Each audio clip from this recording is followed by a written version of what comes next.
ఈయనకి ఫోన్ వచ్చిందని బయటకు వెళ్లారు. నేను వెయిట్ చేస్తున్నాను.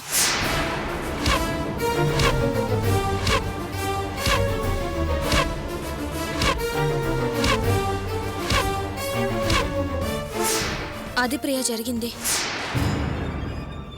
ఆల్రెడీ ఆ లెటర్ ఆ మల్స్ నాన్నకి అనుమానం కలిగించింది. ఇప్పుడు మల్స్ మైండ్లో డౌట్ క్రియేట్ అయినట్టుంది. దీన్ని ఇలాగే వదిలేస్తే ప్రాబ్లం అయ్యేటట్టుంది. పెళ్లికి ముందు ఏ ప్రాబ్లం రావద్దు. ఎలాగైనా పెళ్లి జరగాలి.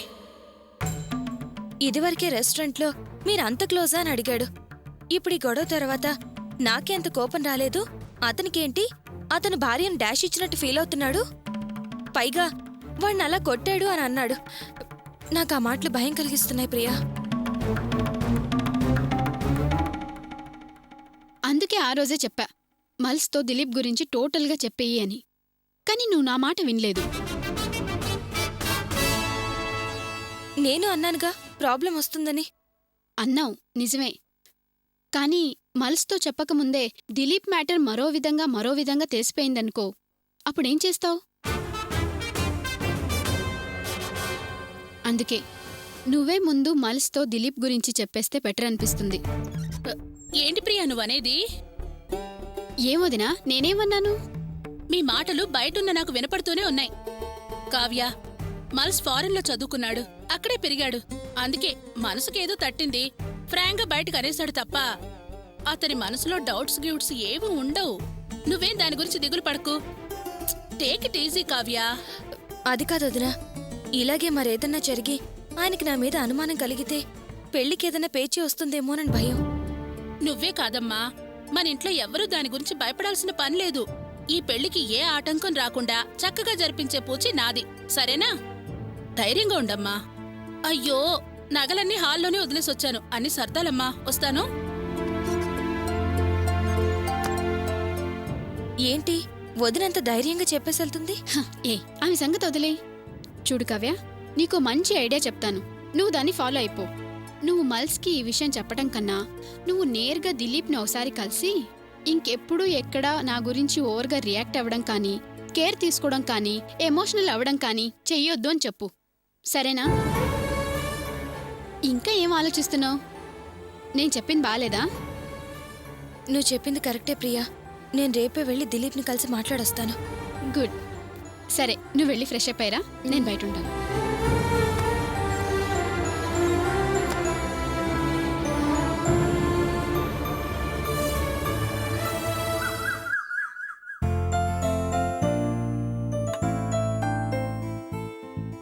అమ్మా, నా టిఫిన్ అయిపోయింది. ఇదిగోమ్మా, నీ లంచ్ బాక్స్ కూడా ready.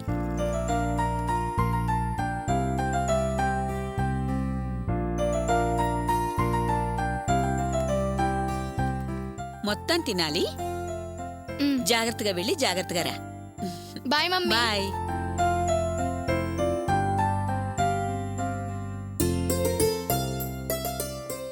Bye daddy. Bye.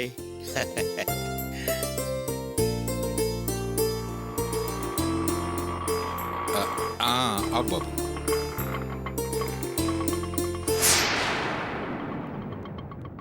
Hi aunty. బాగున్నావా అమ్మా? బాగున్నాను ఆంటీ. స్కూల్కి వెళ్తున్నావా?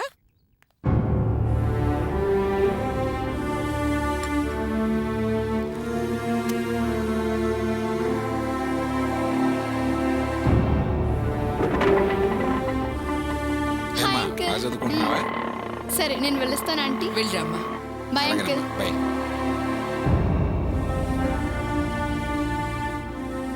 పదండి.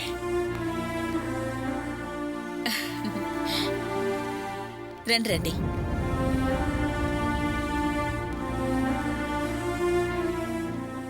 బాగున్నారా వదిన గారు? బాగున్నానండి, పదండి.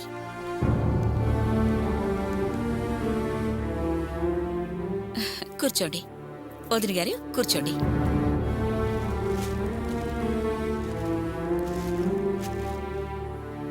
ఉండండి, నేను వెళ్ళి కాఫీ అయ్యో తీసుకొస్తాను. వదిన గారు, ఇప్పుడు కాఫీలు టీలు ఏమొద్దండి. మేము అల్లుడు గారి కోసం బంగారం తీసుకొచ్చాం, అవి మీకు చూపించి వెళదామని వచ్చాం. దాన్నే ఉందండి, తర్వాత చూస్తాను. వెళ్ళి కాఫీ తీసుకొస్తాను. అదేంటి బావగారు, మీరు నుంచునే ఉన్నారు, రండి కూర్చోండి. పర్వాలేదండి. బావగారు, అల్లుడు గారికి బ్రాస్లెట్, చైను, డ్రెస్సు తీసుకున్నాము. ఓసారి చూపిద్దామని తీసుకొచ్చామండి. ఆ సూటు బూటు అబ్బాయి చూడాలి. వాటి గురించి నాకేం తెలుస్తుందండి? నాదంతా ఓల్డ్ ఫ్యాషన్ కదా. ఇక బంగారం అంటారా, అది ఆడవాళ్ళు డిసైడ్ చేయాలి. కాబట్టి ఆ 2 కమిటీల్లోనూ నేను మెంబర్ని కాదు. అయ్యో, అలా వెళ్తారేమిటి? ఓసారి చూసి ఓ మాట చెప్పేవాళ్ళండి. నేను చూసేం లాభం లేండి. సరే బావగారు, మీ తరఫు నుంచి మేము ఎవరికన్నా శుభలేఖలు ఇవ్వాల్సి ఉంటే చెప్పండి, ఇచ్చేస్తాం. ఎందుకంటే పెళ్లి దగ్గర పడుతుంది కదా, ఎవరిని మర్చిపోకూడదు. శుభలేఖలే కదా, ఇద్దాం.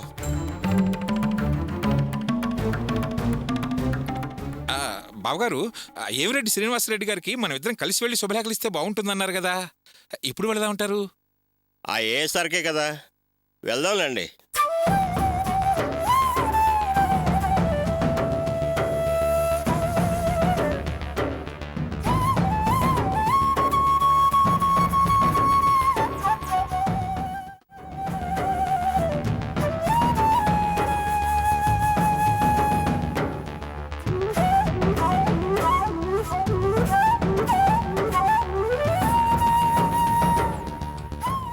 అత్తయ్య, మావయ్య, మీరు మాట్లాడుతుండండి, నేను ఆఫీస్కు ఫోన్ చేసి వస్తాను.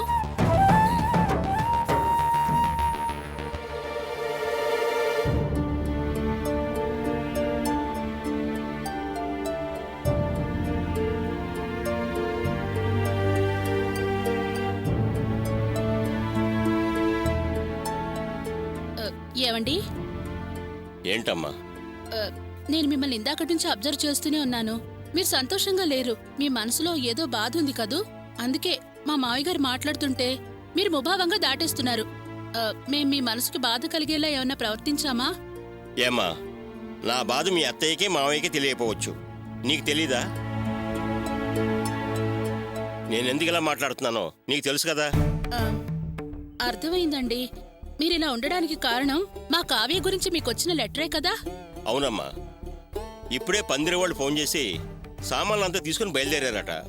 కానీ ఇప్పుడు మా ఇంటికి రాబోయే కోడలు మంచిదా చెడ్డదా అన్న ప్రశ్న నన్ను వేధిస్తుంది. అనుమానం నా మనసును తొలిచేస్తుంది. ఈ విషయం నా భార్యతో గాని అటు నా కొడుకుతో గాని మాట్లాడలేకపోతున్నాను. ఈ బాధను నా గుండెల్లో దాచుకోలేకపోతున్నానమ్మా. 2 రోజుల్లో ఆ లెటర్ గురించి విచారించి ఏ విషయం చెప్తానన్నావు, కానీ నువ్వేం చెప్పలేదు. నా మనసేం కుదురుపట్టలేదమ్మా. బాబాయ్ గారు, ఇది మా ఇంటి ఆడపడుచు జీవితానికి సంబంధించిన విషయం. అంత తేలిగ్గా వదిలిపెడతానా? నేను ఆ విషయం గురించి అనుమానించి ఆ దిలీప్ వాళ్ళ ఇంటికెళ్ళి అడిగానండి. కానీ వాళ్ళు మా వాడు అలాంటివాడు కాదు, పైగా వాడు ఫారెన్ వెళ్లి 15 రోజులైందని చెప్పారు. అతను రాగానే నా ముందు నిలబెడతామని చెప్పారండి. ఏమ్మా, నీతో అలా చెప్పాడా? కానీ ఆ దిలీప్ నిన్న రెస్టారెంట్లో కలిశాడట. ఎవడో కావికి డాష్ ఇచ్చి పెడితే వాడిని పట్టుకొని పిచ్చి పిచ్చిగా వాంచాడట. అది చూసి మా అబ్బాయి ఆ దిలీప్కి కావ్య మీద ఎందుకంత ప్రేమని వాడిని నన్ను అడిగాడమ్మా.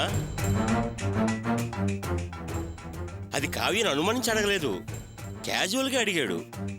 కానీ వాడు అలా అడగగానే నాలో బాధ, అనుమానం ఎక్కువైంది. బాబాయ్, కావ్య దిలీపుల్ని మీరు అనుమానించాల్సిన పనిలేదు. వాళ్ళు మంచి ఫ్రెండ్స్. Dilip number 1 gentlemen.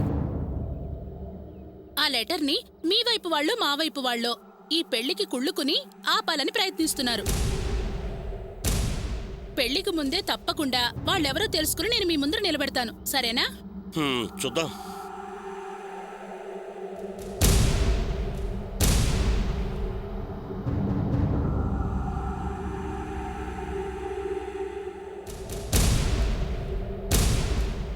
అన్నయ్య గారు, కాఫీ తీసుకోండి. ఏంటే విజయాల వారు కాఫీతో సరిపెడుతున్నావు? స్వీట్ ఆటో లేదా?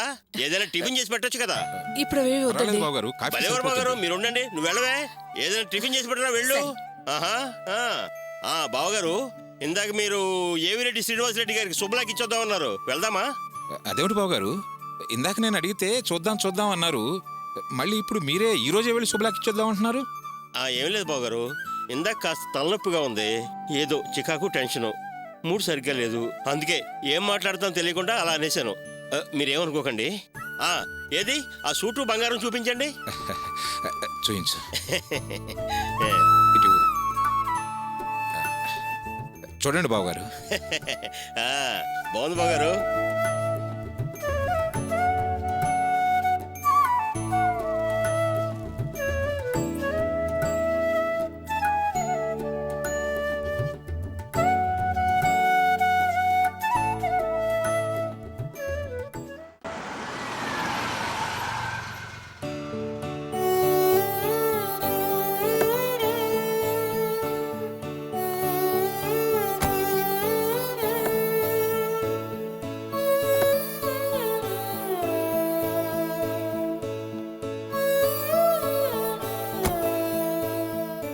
జాగ్రత్త అమ్మా, జాగ్రత్త.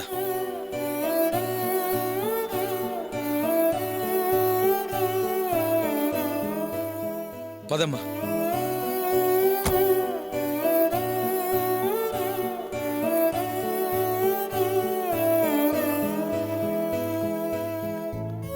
ఆగండి. ఇప్పుడే కదా హాస్పిటల్ నుంచి తీసుకొస్తున్నావు. నువ్వు వెళ్ళి హారతి తీసురా. దిష్టి తీసి లోపలికి తీసుకెళ్దాం. అలాగేనండి.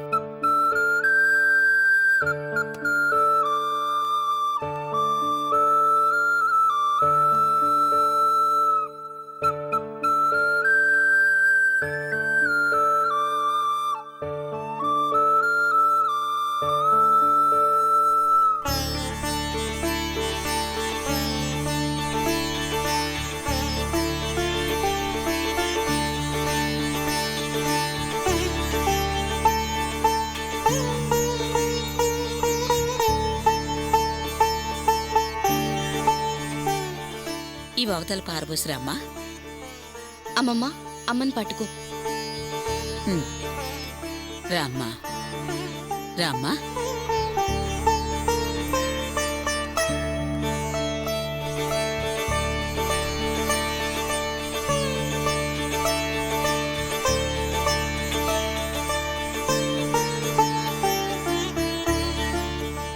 అమ్మమ్మ,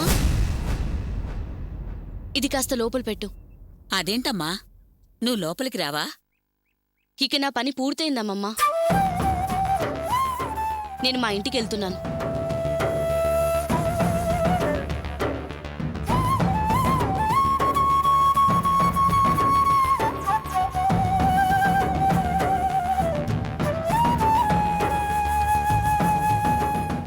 అదేంటమ్మా, గుమ్మం దాకా వచ్చి లోపలికి రాకుండా వెళ్తానంటావు?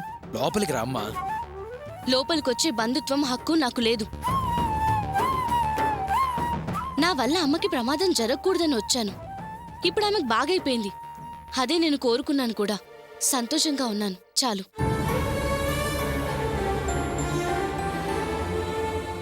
అమ్మా, మళ్ళీ ఎప్పుడైనా చూడాలనిపిస్తే కబుర్ చేయి.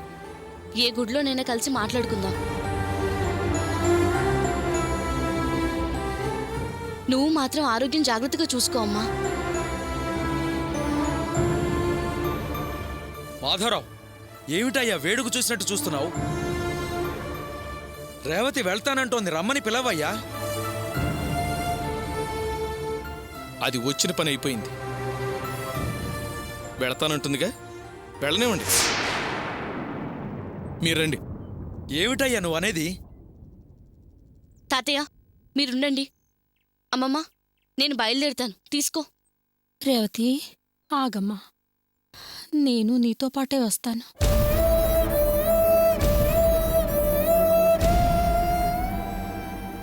నన్ను నీతో తీసుకెళ్తావమ్మా? ఏమిటే నువ్వనేది?